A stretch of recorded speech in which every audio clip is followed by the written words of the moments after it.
Star Wars Jedi Fallen Order was one of the biggest surprises of 2019. Everything leading up to its release looked interesting, but I remained skeptical. Reason being is Respawn Entertainment had a strong pedigree in the industry, but that pedigree came from creating shooters. Before Jedi Fallen Order, they were known for Titanfall, Apex, and the original Call of Duty releases before breaking away from Infinity Ward to form Respawn.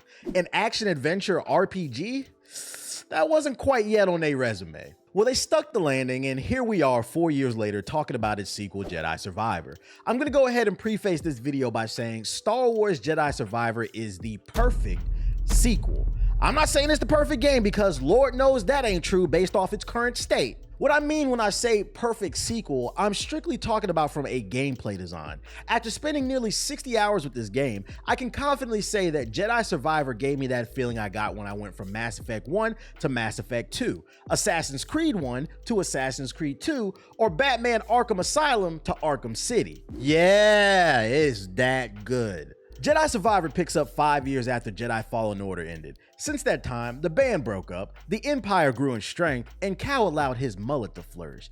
Yeah, that's right, ladies and gentlemen. You can sport a mullet in this game if looking like Confederate Cal, the Empire will rise again is your thing. Jedi Survivor took the foundation Jedi Fallen Order provided and it expanded upon it in every way. It starts with the exploration aspect of the game. There are several planets you can explore during your adventure and no two look alike.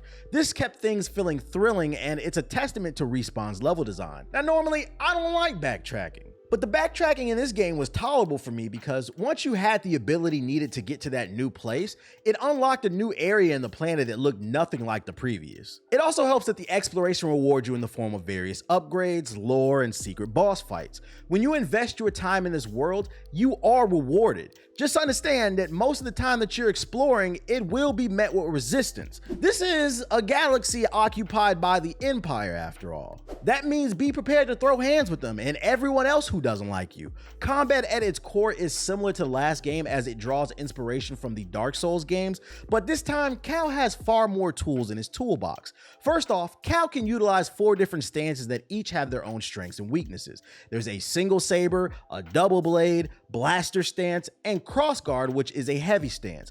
I preferred the blaster and crossguard stance, but I loved all 4. I wish players were given the option to switch between the 4 at any time, but sadly the game limits you to 2 stances that can only be swapped out at one of the meditation points. It's especially frustrating considering the skill tree is much larger this time around. Cal is a seasoned Jedi, so he has more access to the Force and various fighting techniques. There's a lot of cool stuff that you can do in this game, from Jedi mind tricks to trick enemies to fighting on your side, to sending shockwaves toward your enemies when you hit the ground with your lightsaber.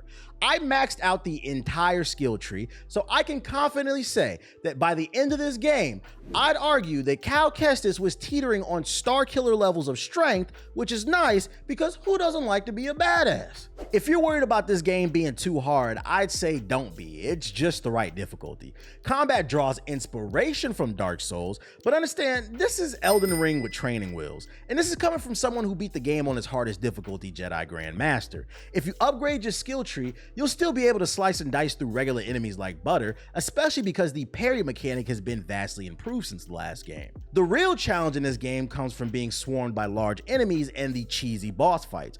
Every time I was feeling myself, this game somehow threw a large enemy at me that humbled me. Rarely will you hear me say this, but if you pick this game up, I'd highly suggest playing on at least hard if you really want to get an appreciation for the combat system. Outside of the main story, combat, and exploration, this game is riddled with side activities. My 2 favorite being the bounties and holo tactics. You will meet a bounty hunter early on in this game that will task you with hunting down the toughest bounty hunters in the galaxy.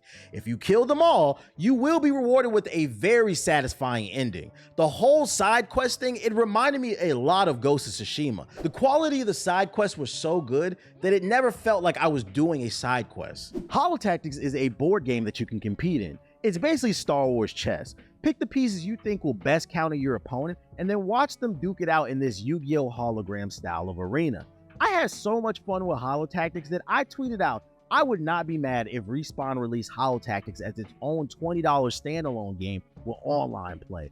It was that fun to me. Another aspect of the game that genuinely shocked me was the platforming. Unlike Jedi Fallen Order, platforming plays a heavy role in Jedi Survivor. As someone who comes from the school of Super Mario, Jak and Daxter, and Glover, this was a pleasant surprise. Expect to be flipping and dipping all over the galaxy as you take in some magnificent architecture. I cannot stress enough that the platforming, it felt fluid. You could feel a little bit of that Titanfall DNA being injected into the Star Wars universe, and I am here for it. Now, if you're worried about the puzzles, just know there's only 3 or 4 big ones in the story, and I never got stuck, and y'all know I'm not the best at puzzles. I'd argue they were just the right difficulty, and what made them great, unlike Ragnarok's puzzles, is each puzzle is contextual to the story. It wasn't some random stopgap designed to make the game artificially longer. The puzzles felt like they actually belonged in the game, and because of that, it didn't frustrate me.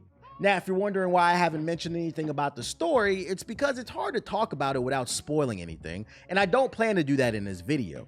Instead, what I can say is that this feels like Empire Strikes Back, the video game.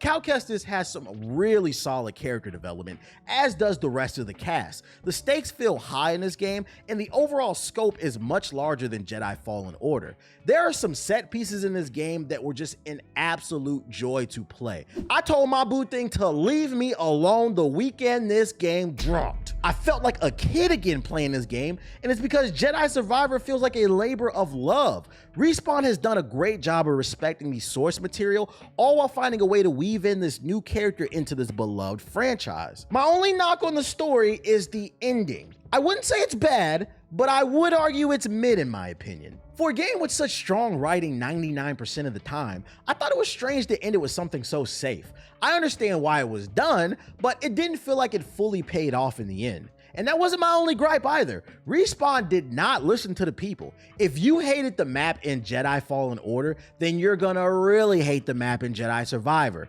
It's the same 3D hologram map that's hard to read, except the maps are bigger in this game, so it's even harder to read. Please just put a regular map in the next game, which isn't a spoiler, by the way. They've already confirmed they want this to be a trilogy. Now, if you want to talk about performance, the things you've heard about this game are sadly true. The game does have performance issues, mainly that PC version. I played on Xbox and the game crashed on me 3 times in my 60 hours, and I'd get the occasional frame rate dip. It wasn't horrible, but I have to bring it up to be fair. I'd argue it's playable on console. Now, I've got friends who played on PC and they couldn't even get the game to run until this recent patch, so I'd advise you to avoid that PC version until a few more patches drop. I think this game needed another 3 to 6 months in the oven, but EA wanted to release it now and it forced Respawn's hand. All of that is speculation, of course, but I say that because despite its performance issues, Jedi Survivor is hands down one of the best games of 2023, easily a Game of the Year nomination. Now that's the biggest game of the year. And it's one of the best Star Wars games ever made. I cannot recommend this game enough. Cal Kestis is becoming one of my favorite Star Wars characters, which is a testament to the gameplay and the writing. This is without a doubt a labor of love. I just think it needed a little bit more labor, and Respawn wasn't given the proper time from EA.